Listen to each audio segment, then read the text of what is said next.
Imam Malik salah satu dalam mimpinya apa? Rasulullah nitip salam untuk muridnya yang namanya Imam Syafi'i. Dalam tidurnya Imam Malik mimpi ketemu Rasulullah. Rasulullah mengatakan apa? Baligh salami ila Syafi'i. Wahai Imam Malik, sampaikan salamku kepada muridmu. Siapa? Imam Syafi'i. Coba, kenapa sampai Imam Malik memimpikan muridnya Syafi'i? Karena ada mahabbah Imam Malik kepada Rasulullah, ada mahabbah Imam Syafi'i kepada Imam Malik. Sampai Rasulullah mengatakan baligh salami ila Imam Syafi'i. Begitu bangun, Imam Malik sudah dalam keadaan udur, sudah sepuh, nyari santrinya. Lenio, pripun Kiai? Sowano Imam Syafi'i. Sampaikan kepada Syafi'i, tadi malam aku bermimpi ketemu dengan Rasulullah dan Rasulullah nitip salam kepada Syafi'i. Coba, kalau ada orang mengatakan bisa nggak ketemu Rasulullah, jelas. Man ra'ani fil manami fasayarani fil yaqdah. Mimpi ketemu aku berarti kaya tenan.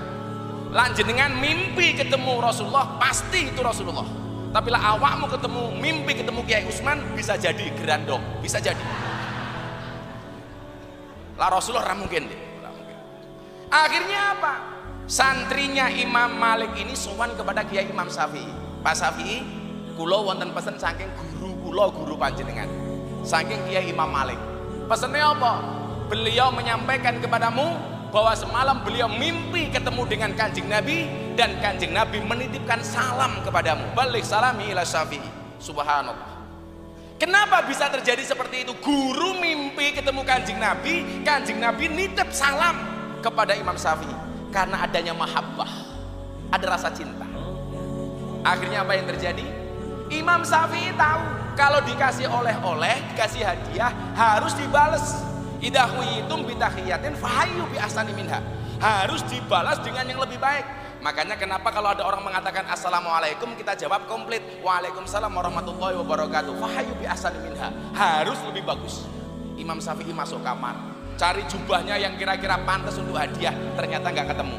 Yang terbaik adalah jubah yang dipakai oleh Imam Syafi'i. Dicopot sama Syafi'i.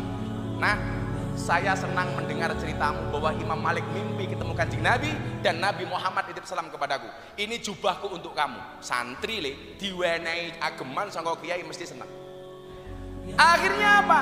Jubah itu dibawa pulang. Ketemulah sama Kiai Imam Malik. Kok kowe ketok seneng banget ngopo, Nggih Kiai. Kula wae diwenehi hadiah kalih Kiai Imam Syafi'i jubah nih. Dan apa yang dilakukan oleh Kiai Imam Malik, subhanallah. Aku nyilih baju Imam Syafi'i. Kagem napa Kiai? Wis meneng. Apa yang dilakukan Kiai Imam Malik dengan jubahnya Syafi'i? Jubahnya Syafi'i dicuci oleh Imam Malik. Kemudian apa? Air bekas cucian jubah Imam Syafi'i diminum oleh Kiai Imam Malik. Kenapa? Ketika ditanya sama Imam Malik, Pak Kiai, ini kula santri jenengan. Apa jawaban Imam Malik? Ini Syafi'i bukan orang main-main. Sampai Rasulullah nitip salam kepada Syafi'i melalui aku. Ini orang bukan main-main. Begitu romantisnya hubungan Syafi'i dengan Imam Malik. Maka yang pengen saya sampaikan ke sahabat-sahabat santri apa? Coba kita lihat bagaimana kemudian Imam Syafi'i memperlakukan gurunya sehingga dia bisa menjadi orang yang luar biasa. Dari kota Mekah, ketika beliau belajar dengan salah satu gurunya Imam Abu Uyainah. Selesai, gurunya mengatakan, Syafi'i ilmuku wis entek. Saya kowe ngaji ning Madinah, sok lanjut ning Irak. Sowan kepada ibunya, Bu, kula didhawuhi kali Pak Kiai kapurih ngaji teng Madinah, kemudian lanjut ke Irak. Apa jawaban ibunya Imam Syafi'i? Wis mangkat li. Umpama ora iso ketemu ning donya, iso ketemu ning surga li. Coba. Akhirnya apa? Untuk berangkat ke Madinah, Imam Syafi'i membawa rekomendasi dari gubernur Makkah. Nah, mangkat. Karena tidak sembarang orang bisa ketemu dengan Kiai Imam Malik. Sampai gubernur Madinah, suratnya dari gubernur Makkah diberikan kepada gubernur Madinah. Pak Kiai, Pak Wali Kota, tolong saya dibawa kepada Kiai Imam Malik. Ini ada surat dari gubernur Makkah supaya saya bisa ngaji kepada Kiai Imam Malik. Apa jawaban gubernur Madinah? Imam Syafi'i, perjalananmu dari Mekah ke Madinah itu lebih ringan daripada saya harus ketemu dengan Kiai Imam Malik. Bagaimana orang dulu itu menghargai Kiai? Kalau seandainya engkau memerintahkanku untuk memindahkan Jabal Uhud dari tempatnya, itu lebih ringan untukku daripada harus ketemu dengan Kiai Imam Malik. Subhanallah. Begitu luar biasanya kiai-kiai zaman dulu. Lagi saya ini mau dihapusi tok. Apa meneh lah musim pilkada mau dihapusi tok. Lah arep nyalon sowan kiai. Begitu dadi lali karo kiai. Suwe-suwe kiai mau dianggap kaya dong laos kaya salam. Oh, kaya dong salam kaya laos. Apa wi dong salam karo laos? Yen arepe masak digoleki dhisik dhewe, lak sayure wis mateng diguwak dhisik dhewe.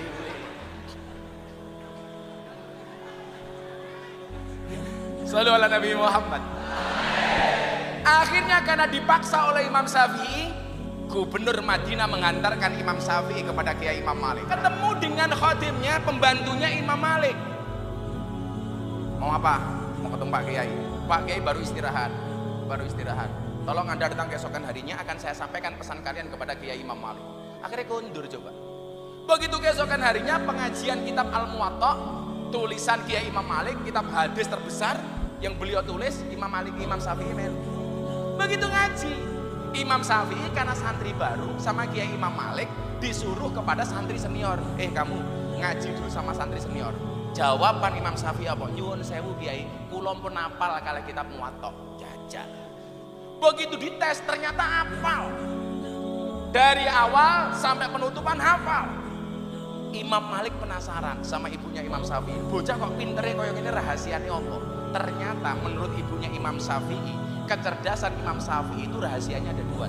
Yang pertama, ketika Syafi'i bayi, saya kasih ASI secara eksklusif selama 2 tahun. Al-Quran dawuh apa? Wal walidatu yurdina auladahunna haulaini kamilaini liman aroda ayutimar rodoa. Jadi nyusoni 2 tahun.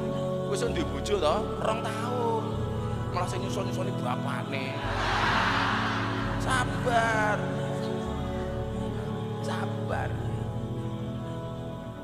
Sekarang bayi baru 5 bulan wis diganti susu kaleng. Padahal susu kaleng kuwi susu sapi. Mila begitu mondok ning Tegalrejo krungu adzan subuh, as-shalatu khairum minan naum. Jawabane apa?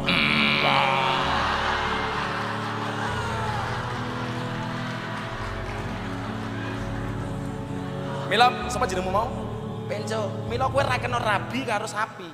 Soalnya apa? Saudara sesusuan. Nah.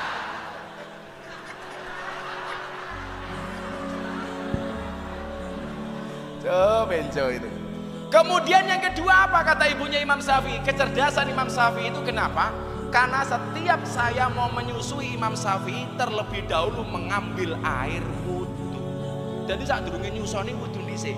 Lah kowe ngene iki kudu ngerti le. Makanya coba besok ketika kamu punya istri kamu punya anak, nyusoni wudu dhisik. Aja kaya mbok-mbok saiki le. Nyambel terasi, anaknya nangis nyoh. Waduh. Aduh. Sangel-angel gitu. Anaknya nangis langsung nyoh. Kuwi anaknya langsung bengok, tarik sis.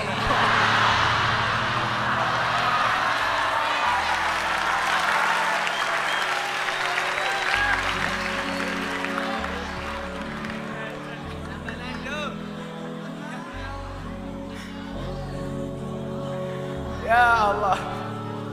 Lanjut Imam Syafi'i tadi itu. Akhirnya apa?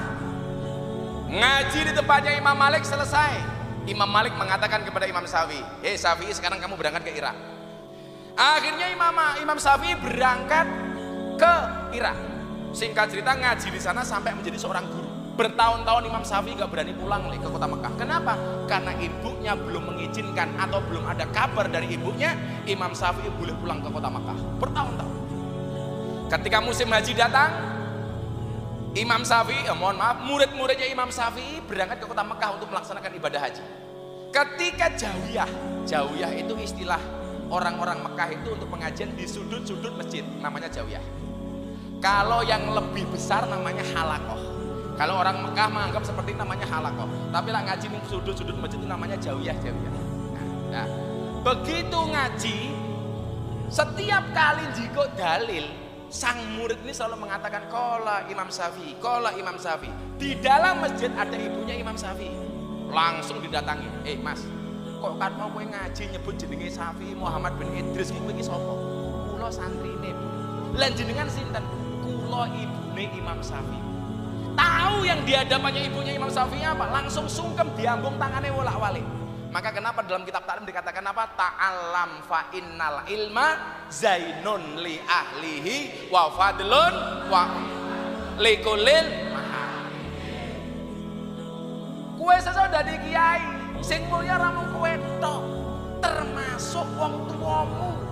Senajan to kue ra duwe nasab kiai, sing ra duwe nasab kiai tak dongake muga-muga minimal mambu kiai. Mambu kiai luwih apik daripada kiai mambu.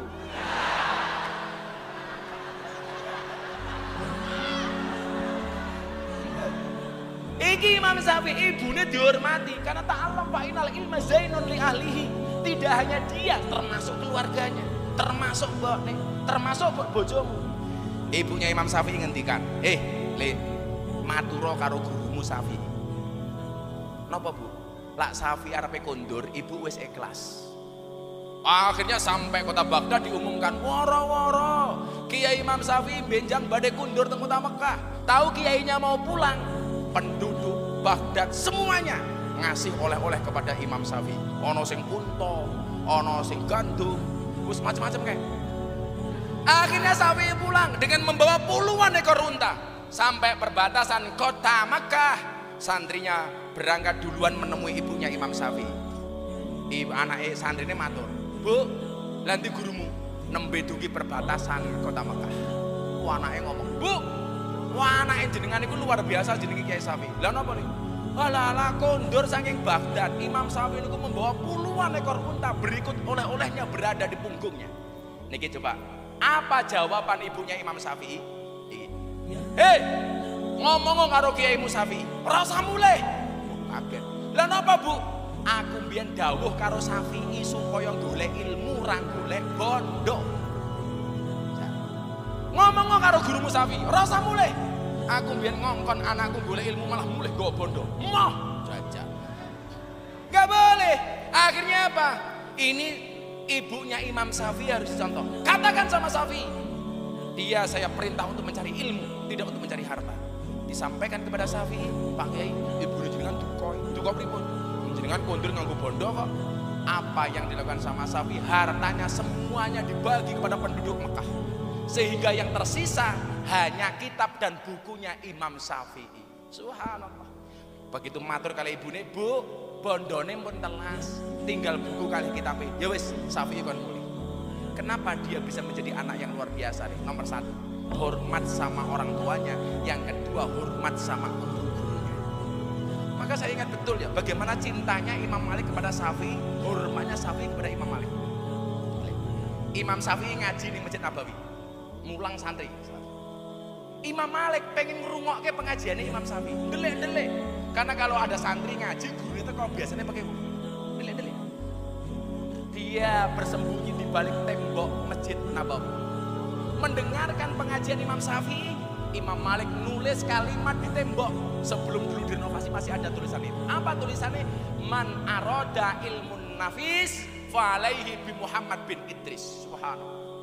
Barang siapa menghendaki ilmu-ilmu yang berharga, hendaknya orang itu ngaji dengan Muhammad bin Idris. Siapa? Syafi'i. Saking takjubnya Imam Malik kepada Imam Syafi'i. Man aroda ilmun nafis falaihi bi Muhammad bin Idris. Begitu Syafi'i selesai ngaji, lihat tembok ada hotnya Imam Malik. Tahu kalau ini tulisan gurunya. Tulisannya indah. Imam Syafi'i menambah kalimat seterusnya. Wa kaifa yakunu dzalik wa ana tilmidu Malik. Bagaimana saya bisa menjadi seperti itu sementara aku adalah santrinya Imam Malik. Iki lho sing kudu mau contoh. Bagaimana kemudian bisa menjadi orang besar kalau kemudian kita tidak menghormati guru-guru kita? Lan wae, semangat.